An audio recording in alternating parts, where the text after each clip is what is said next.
Hey everyone, welcome to Only for Teens, a program that is dedicated only and exclusively for teens.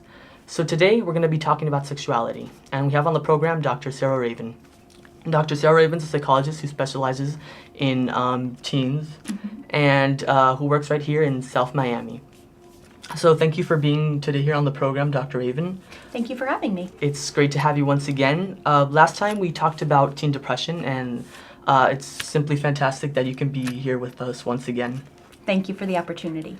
So according to DoSomething.org, young people ages 15 to 25 contract 19 million STDs annually, and more than 90% of parents believe that it's important for sex ed to be in the high school curriculum, while almost 80% of parents support sexual education that includes information about sexual orientation.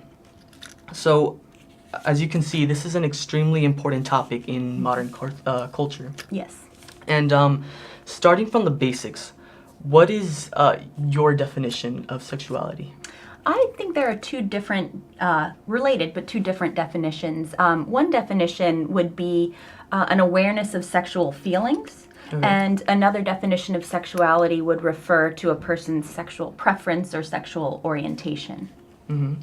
And around what age does someone start becoming aware of both of these sides of sexuality? Well, I think the first, awareness of sexual feelings can start very young. As young as 2 or 3 or 4 years old, children become aware of the differences in anatomy between girls and boys. Right. And, that's a component of sexuality. And with regards to sexual preference or sexual orientation, most people become aware of that around the time of puberty. So middle school, high school, some people before. Mm-hmm. And so both of these are a bit different in the time that one becomes aware? Yes. Or is it typically more so around the same time?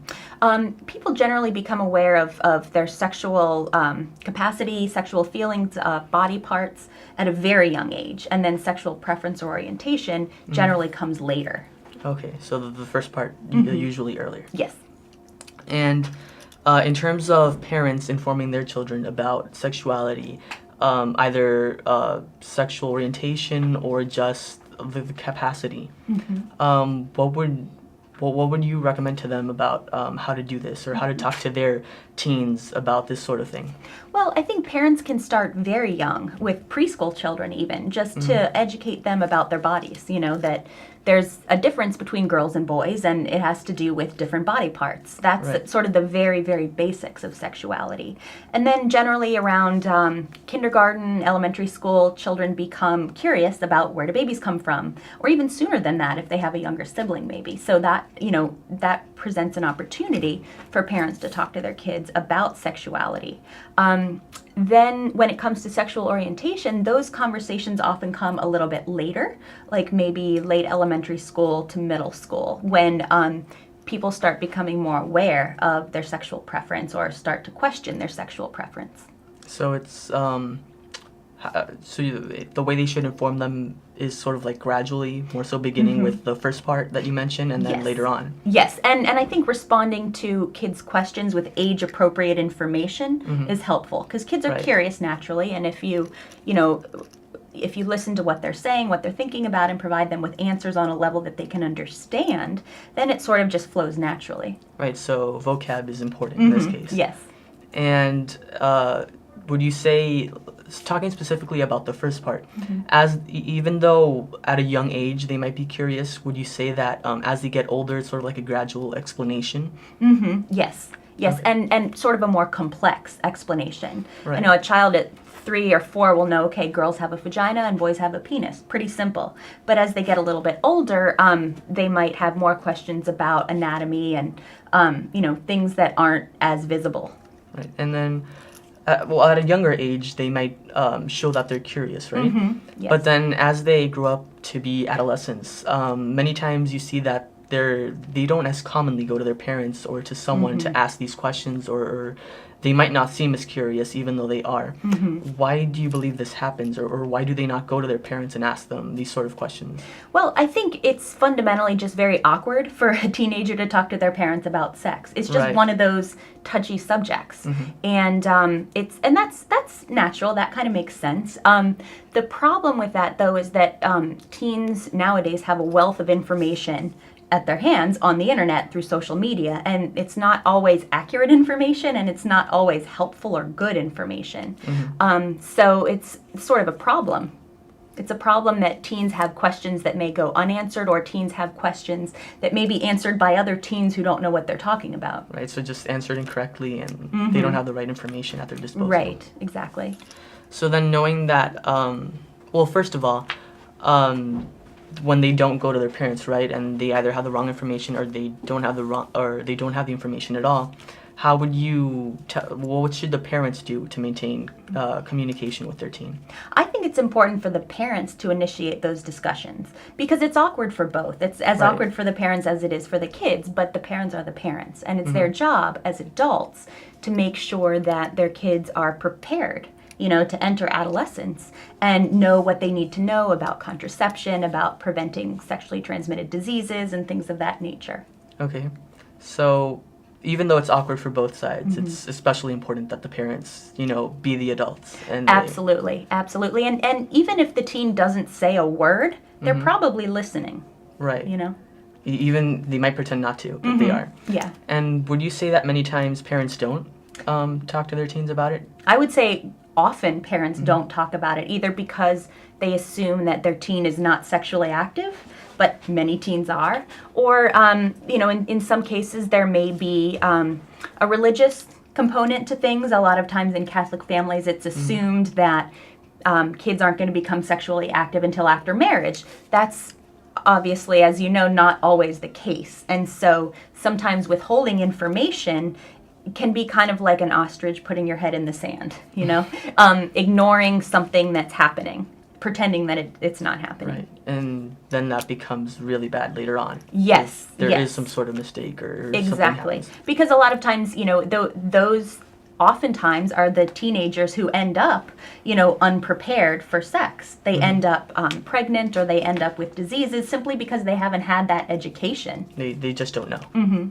And in this sort of situation where the teens don't know because their parents might not know how to talk to them, what would be some of the biggest problems they face in terms of their sexuality and in both parts of your definition of sexuality, both their capacity and their sexual orientation? What are some of the problems that teenagers face with regards to their sexuality?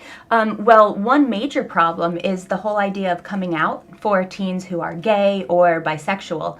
That can be a process that's very, very painful and can be long, depending on how long it takes for the teenager to sort of become more confident in their orientation. And a lot of times teens who are gay will fear being judged or discriminated against, and sadly that's a reality in society, that not everyone has fully embraced, the idea that people come in different sexual orientations, and that's okay. So that can be the cause of a lot of angst for teens who are gay and aren't sure whether to come out and to whom they should come out. Another issue that's a big one is using contraception, condoms, preventing sexually transmitted diseases. The number of teens who have sexually transmitted diseases is frightening. I believe it's 1 in 4 college students has chlamydia, and that's just one disease. It's pretty big. It's really, really bad. So a lot of times people assume that because they're in a monogamous relationship with someone, they don't need to use condoms. Well, not necessarily the case, because the partner could have had other partners before them, various things like that. So I think the prevention of pregnancy and the prevention of sexually transmitted diseases is a huge issue. I think another problem that a lot of teens have is mixing alcohol with sex. Those two should not be mixed. Sadly, they usually are, but they shouldn't be, because when someone is drinking, that interferes with their capacity to make sound decisions. So I think that it's very important for teens not to be drinking when they are sexually active. That can also raise the issue of date rape. it's relatively common for teens and college students to experience a sexual assault in the context of a dating relationship or even a friendship, like going to a party and blacking out and waking up and they have discover they've had sex with someone. That sort of thing is very unfortunate. So I think alcohol and sex should not mix.